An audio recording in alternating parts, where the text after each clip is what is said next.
جابر بن عبداللہ سے روایت ہے، وہ کہتے ہیں کہ رسول اللہ نے ارشاد فرمایا، علی بہترین اعلیٰ انسان ہے، اس میں منافق کے سوا کوئی شک نہیں کرے گا۔ جلیل القدر تابع اور عظیم مفسر قرآن حضرت عبداللہ بن عباس کے شاگرد، خاص فقی اور اہل علم و دانش حضرت عطا بن رباح روایت کرتے ہیں کہ میں نے ام المومنین حضرت عائشہ صدیقہ سے حضرت مولا علی المرتضیٰ علیہ السلام کے بارے میں پوچھا تو آپ نے ارشاد فرمایا، ام المومنین حضرت عائشہ صدیقہ نے فرمایا کہ وہ علی تمام انسانوں سے بہترین، افضل و اعلیٰ حضور کے بعد انسان ہے، اس بات میں سوائے کافر کے کوئی شک نہیں کرتا۔ امام ابن عساکر تاریخ الدمشق پیرود لبنان کا نسخہ ہے۔ ایک اور جگہ حضرت ابو زبیر سے روایت ہے، وہ کہتے ہیں کہ ہم نے جلیل القدر صحابی رسول حضرت جابر بن عبداللہ انصاری سے حضرت علی المرتضیٰ کے مقام و مرتبہ کے بارے میں پوچھا تو ارشاد فرمایا کہ حضرت جابر بن عبداللہ انصاری نے فرمایا، علی تمام انسانوں سے بہترین، افضل و اعلیٰ انسان ہیں۔ ہم منافقین کو صرف علی سے بغض رکھنے کی وجہ سے پہچان لیتے تھے۔ اللہم صلی علی محمد وآل محمد۔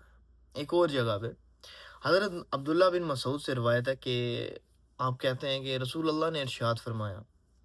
تمہارے مردوں میں سے علی افضل و اعلیٰ ہیں،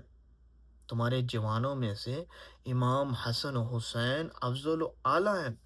اور تمہاری عورتوں میں سے فاطمہ زہرا سلام اللہ علیہا افضل و اعلیٰ ہیں۔ یہ امام جلال الدین سیوطی مسند فاطمہ زہرا اور امام خطیب بغدادی تاریخ بغداد میں بھی لکھتے ہیں۔ ایک اور روایت کہ حضرت عبداللہ بن عباس سے روایت ہے، آپ کہتے ہیں کہ رسول اللہ نے ارشاد فرمایا، عالمین یعنی تمام جہانوں کے مردوں میں سے میرے بعد میرے اس زمانے میں سب سے افضل و اعلیٰ علی المرتضیٰ ہیں، اولین اور آخرین کی تمام عورتوں سے افضل و اعلیٰ فاطمہ زہرا سلام اللہ علیہا ہیں۔ اس کو امام سید علی ہمدانی لکھتے ہیں۔ اور ایک اور روایت جس میں حضرت ابو ہریرہ سے روایت ہے،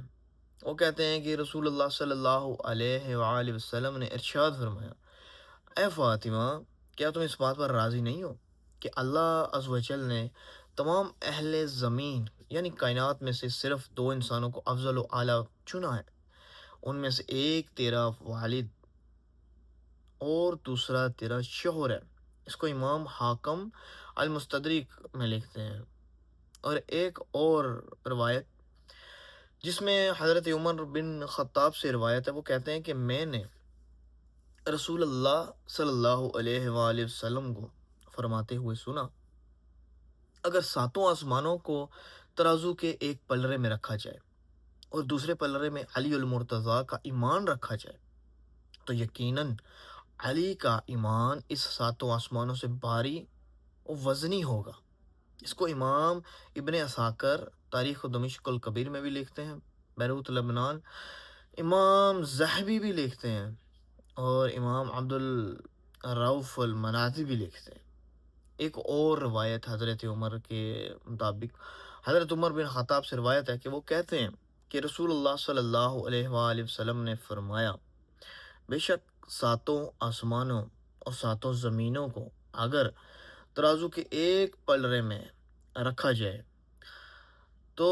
علی المرتضیٰ کا ایمان رکھا جائے دوسرے پلڑے میں، تو یقیناً علی کا ایمان اس ساتوں آسمانوں اور ساتوں زمینوں پر وزنی اور بھاری ہوگا۔ اس کو امام دہلوی مسند الفردوس میں لکھتے ہیں، اور امام ابن عساکر تاریخ دمشق میں بھی لکھتے ہیں۔ ایک اور روایت کہ حضرت معاذ ابن جبل سے روایت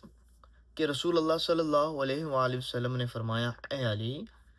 میں نبوت کی وجہ سے تم پر غالب اعلیٰ ہوں اور میرے بعد کوئی نبوت نہیں، اور تم 7 چیزوں میں لوگوں پر غالب افضل، اور قریش میں کوئی بھی تیرے مد مقابل افضل نہیں ہے۔ تم ان سب سے پہلے اللہ پر ایمان لانے والے ہو، پہلے مومن ہو، اور سب سے پہلے اللہ کے عہدوں کو پورا کرنے والے ہو، اور سب سے زیادہ اللہ کے حکم کو پورا کرنے والے ہو انصاف کے ساتھ، ان سب سے زیادہ تقسیم کرنے والے ہو، فیصلے کے بارے میں سب سے زیادہ عدل کرنے والے ہو، اور فیصلہ کرنے میں ان سب سے زیادہ بصیرت والے ہو، اور اللہ کے نزدیک افضلیت میں ان سب سے افضل ہو۔ اس کو امام نعیم لکھتے ہیں۔ اور ایک اور روایت جس میں حضرت ابو سعید خدری روایت کرتے ہیں کہ رسول اللہ صلی اللہ علیہ وآلہ وسلم نے فرمایا، اے علی، تم کو 7 فضیلتیں ایسی ملی ہیں جن میں تجھ سے قیامت کے دن تک کوئی مقابلہ نہیں کر سکتا۔ اللہ پر ایمان لانے میں سب مومنین سے پہلے ہو، اللہ کے عہد کو سب سے زیادہ پورا کرنے والے ہو، حکم الہی کو سب سے زیادہ قائم کرنے والے ہو، اور سب سے زیادہ برابری اور عدل کے ساتھ تقسیم کرنے والے ہو، اور رعایا میں سب سے زیادہ عدل اور مساوات قائم کرنے والے ہو، اور فیصلہ کرنے میں سب سے زیادہ سمجھ بوجھ والے ہو، اور قیامت کے دن اللہ تعالیٰ کے ہاں سب سے زیادہ افضلیت والے ہو۔ اس کو بھی امام ابو نعیم لکھتے ہیں طبقات الاصفیاء میں۔ اور ایک اور روایت جس کو حضرت عبداللہ بن عباس روایت کرتے ہیں، کہ ایک طویل روایت کہ رسول اللہ صلی اللہ علیہ وآلہ وسلم نے ارشاد فرمایا، اے علی، اللہ علی کو ایسی افضلیت، فضیلت و عظمت عطا کر جو کسی بھی شخص کو عطا نہ کی گئی۔ یعنی حضرت عبداللہ ابن عباس کی ایک طویل روایت، وہ کہتے ہیں کہ رسول اللہ صلی اللہ علیہ وآلہ وسلم نے ارشاد فرمایا، اے اللہ، علی کو ایسی افضلیت، فضیلت و عظمت عطا کر جو کسی بھی شخص کو عطا نہ کی گئی ہو۔ امام سلیمان اس کو لکھتے ہیں۔ اور ایک اور روایت جس میں حضرت علی بن حسین علیہ السلام امام زین العابدین روایت کرتے ہیں۔ آپ کہتے ہیں کہ رسول اللہ صلی اللہ علیہ وآلہ وسلم نے حضرت علی علیہ السلام سے ارشاد فرمایا، اے ابو الحسن، مولا علی علیہ السلام کی کنیت ہے ابو الحسن،